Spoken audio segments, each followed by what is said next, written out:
Então, estou no dia 32, firme e forte, como sempre. Hoje eu vou ler um pouquinho aqui do livro que eu falei com vocês, que é o Sugar Blues, é do William Dufty, não sei se fala assim.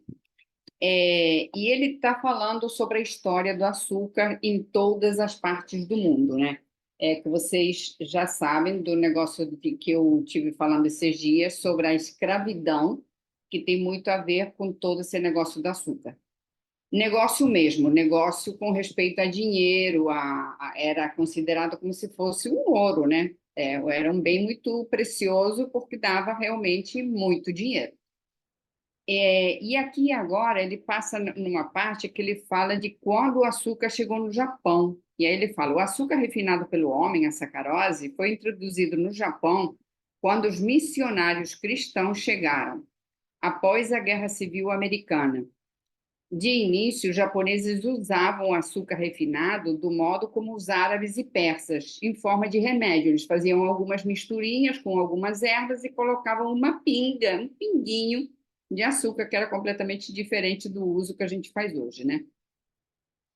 Então, o açúcar era taxado tão severamente quanto outros remédios patenteados e importados. Então, por volta de 1906, lá no Japão, foram cultivados 45 mil acres de cana-de-açúcar no Japão, enquanto que 7 milhões de acres eram destinados ao cultivo de arroz, que é o alimento base que eles têm, né? É interessante notar que durante a guerra contra a Rússia, no ano 1905, as forças armadas japonesas carregavam sua comida do mesmo modo que os Vietcongs fizeram na década de 70 na guerra deles também. Cada homem levava a quantidade de arroz seco suficiente para mantê-los por 3 dias. Tal ração era suplementada com peixe seco, algas marinhas secas, ameixa, umeboshi em conserva, quer dizer, eram produtos naturais. Nos anos que se seguiram à vitória sobre os russos, muitos japoneses começaram a abandonar gradualmente suas antigas tradições em favor de ideias ocidentais de medicina, nutrição, tecnologia e religião. A gradual introdução do açúcar na dieta japonesa trouxe em seu bojo o início de doenças ocidentais. Quer dizer, a partir desse momento, eles começaram a ter uma diferença na sua saúde, a partir da introdução de todos esses costumes ocidentais, incluídos com ele, é claro, o açúcar.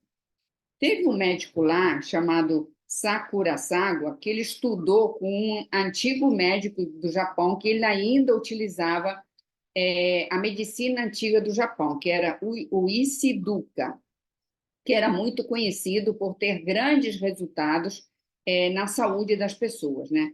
E ele estudou, não somente com ele, senão que depois ele foi estudar na medicina tradicional chinesa, estudou a medicina Ayurveda e estudou a medicina ocidental na Sorbonne, lá na França, tá? Então, ele era formado em todas as medicinas que a gente tem de conhecimento. É claro que a gente tem conhecimento também a medicina árabe, que também era muito conhecida naquela época, mas nesse caso ele estudou a chinesa, a japonesa, a da Índia e a da ocidental, a nossa, né? Ocidental.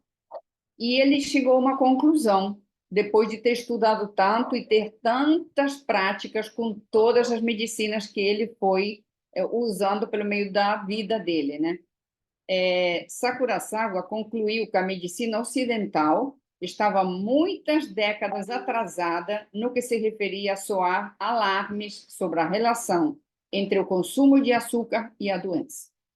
Quer dizer que a gente ainda está em atraso, né? Porque a gente ainda continua consumindo o açúcar. A medicina ocidental irá um dia admitir que aquilo que há anos é do conhecimento dos orientais, escreveu lá no livro dele, o açúcar é o maior mal que a moderna civilização industrial impôs aos países do Extremo Oriente e da África. Tá? Então, quer dizer que isso já se sabe há séculos nas medicinas orientais, mas na nossa ocidental a gente fecha os olhos porque é algo que realmente dá muito lucro, há muitas indústrias e está tudo bem, vamos continuar adoecendo pelo bem dessas grandes multinacionais que têm que ganhar muito dinheiro, podendo fazer uma mudança muito linda, que seria deixar o açúcar, mas substituir por outras coisas que podem ser doces também, sem oferecer esse mal que está nos oferecendo esse consumo desse açúcar, tá? Uma informação mais aí para você meditar, para você pensar, e você decidir se você quer realmente continuar comendo açúcar ou você decide realmente deixar o açúcar de vez e substituir por outras coisas. Beijo e até amanhã.